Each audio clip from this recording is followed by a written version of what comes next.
this on? All right. Thanks, everyone. Does anyone know what this is? It is the internet. This is an illustration of the internet that's been produced by Opti. I would encourage you to go to their website. So this is a rendering of all of the internet connections, but it's already outdated. It was outdated 5 minutes ago. And they continue to want to build a cartographic map of the internet. This is how we simplify the internet. The internet is now known as the cloud. And so the cloud means Snapchat and business applications and your home internet connection, everything. This is a squirrel. And the squirrel has a story to tell about the cloud. There's a guy named Andy Bloom. He's a writer for Wired Magazine. He's a journalist. He was working from home, Brooklyn, New York, a couple years ago, and his connection to the cloud dropped. He had perfect Wi-Fi. Everything was great. It seemed to be great. He had no connection to his cloud apps. So he calls his cable guy, Time Warner, and Time Warner guy comes over, takes a look at the inside of his house, goes outside, and he comes back and goes, I figured out what went wrong. Squirrels. He said, well, no, the cloud. The cloud works, right? Squirrels.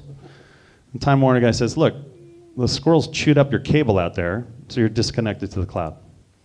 So Andy wrote a book about this, which I'll reference later, but the point is that he underestimated the physical nature of the internet, the physical nature of the cloud, and that's what FusionStorm does. We're at the heart of building the cloud for very, very interesting companies, which I'll show you in a minute.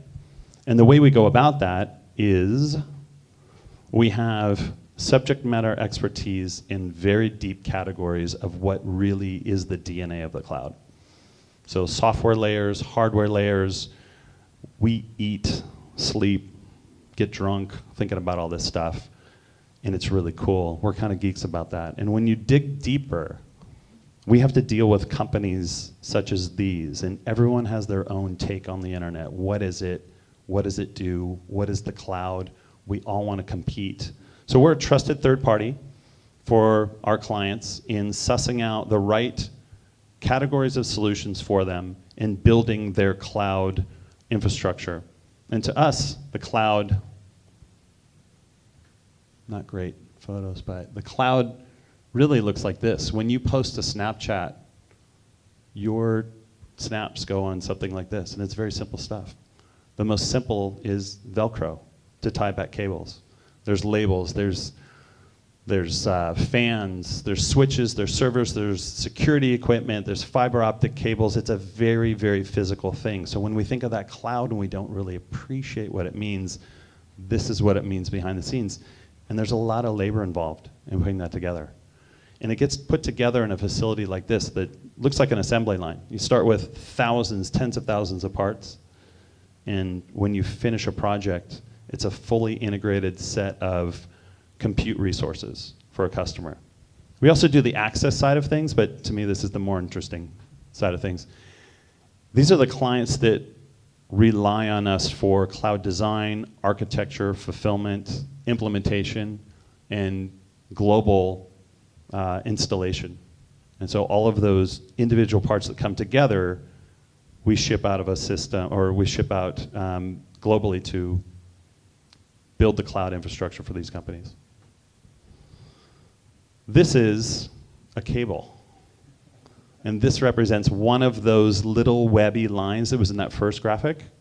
This is about a 15-year-old chunk of internet or cloud that's going from Nova Scotia to Ireland. And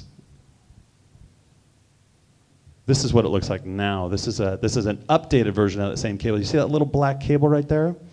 This is a beach in Ghana, and that cable is 8,000 miles long. And it goes to South America. And it's carrying the internet or the cloud to an African nation. And when that got connected to the LAN connection, they literally lit up a country. So my point is that the cloud is a very physical thing. We don't really appreciate that when we're posting videos or sending a message. But behind the scenes, there's a lot that goes on. And companies like FusionStorm build that for their customers. So this is kind of an interesting thing. Neil Stephenson's a science fiction writer. This is a great book, and I referenced it at the beginning. I'd encourage you to read it if you like to geek out on physical things and appreciate networking and the internet and the cloud and how it works. And check out Opti as well. And that's it. Thank you very much.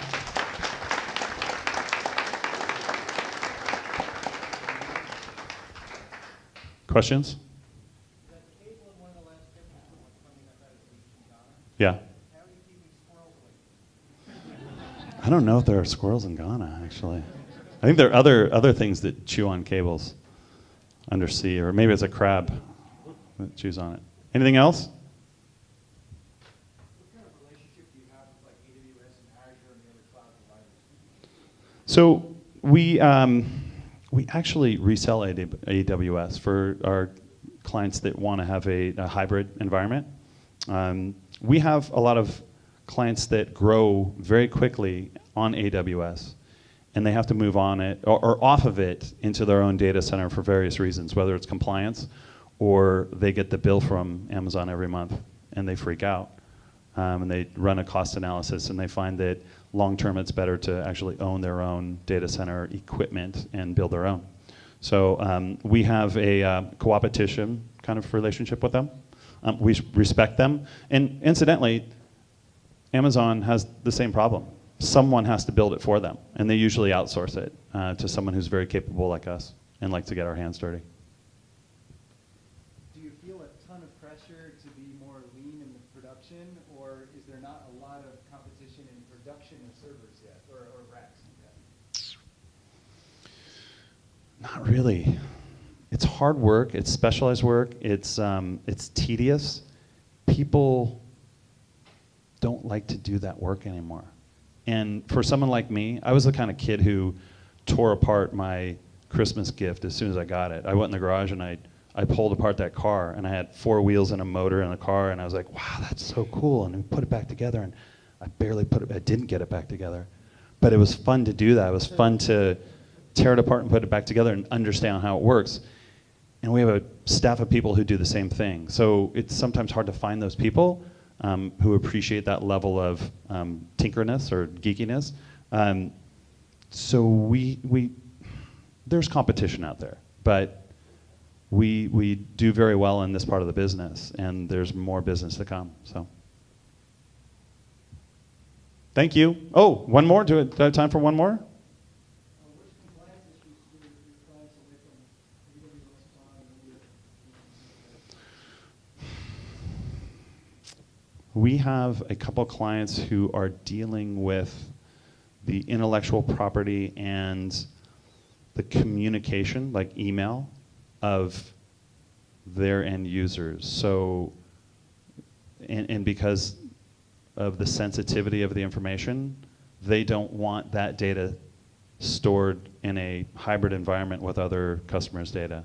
So if you look at banks, they've been very slow to adopt Amazon, AWS, or other public cloud offerings, and so they tend to want to come to someone like us to do the infrastructure for them. So it really depends on the business. But we have tech companies that don't want their data out on AWS, and their customers don't. So depends. AWS is out there. It's a force to reckon with, but there are a lot of other ways to build the cloud and other companies that need their own cloud infrastructure.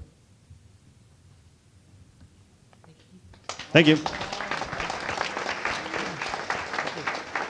Appreciate it.